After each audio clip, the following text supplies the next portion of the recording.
बड़ी खबर आ रही है। सिंध में बेनजीर की बेटी पर हमला हुआ है। डंडों से लैस भीड़ ने काफिला रोका है।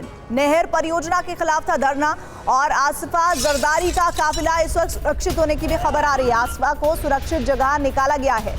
यूक्रेन में जारी भीषण हमले और हर तरफ फैली तबाही बता रही है कि पुतिन इस जंग में विजय के बहुत नजदीक हैं। लेकिन आपको जानकर हैरानी होगी कि इस सफलता की घोषणा के साथ ही युद्ध का नया द्वार भी खुल जाएगा।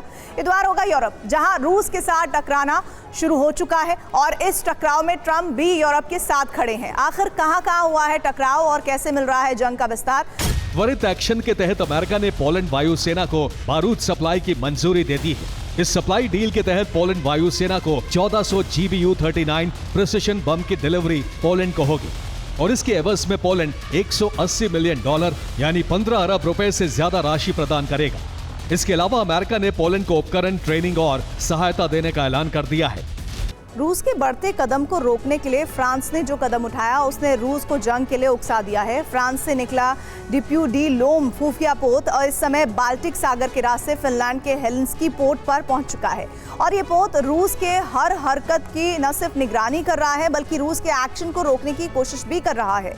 अब फ्रांस का ये जासूसी पोत रूस के लिए उकसावा क्यों है, इसे पोत की खूबियों के जरिए समझिए। डिप्यू डी लोम पोत पर हमले के लिए एक हेलीपैड को ही साथ ही इसमें ट्रैफिक सिग्नल की जानकारी जुटाने वाला सिस्टम भी मौजूद है और यही नहीं, इसमें जो इंटेलिजेंस सेंसर एंटेना लगा है वो रूस के इलेक्ट्रोमैग्नेटिक सिग्नल को रोक भी सकता है।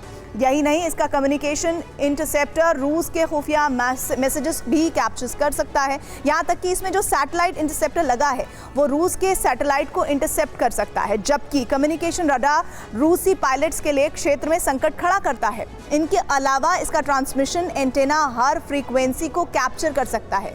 यही नहीं, इसमें एक उन्नत ग्लोबल मोबाइल एंटेना भी है जो कहीं से भी संदेश प्राप्त कर सकता है और इसका नेविगेशन रडार हर खतरे को भांपने में सक्षम माना जाता है। यानी फ्रांस ने युद्ध की तैयारी के साफ संकेत दे दिए हैं।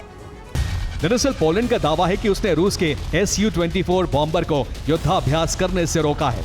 ये युद्धाभ्यास बाल्टिक सागर के ऊपर किया जा रहा था, जिस पर आपत्ति जताई गई थी। हालांकि ये अंतर्राष्ट्रीय जल क्षेत्र के ऊपर होने वाली गतिविधि थी, लेकिन पोलैंड इसे उकसावा मानते हुए रूस से टकरा गया। संकेत ये है कि रूसी सेना यूक्रेन फतेह के बहुत करीब पहुंच चुकी है और यूक्रेन फतेह के साथ ही रूस यूरोप में सैन्य अभियान शुरू कर देगा।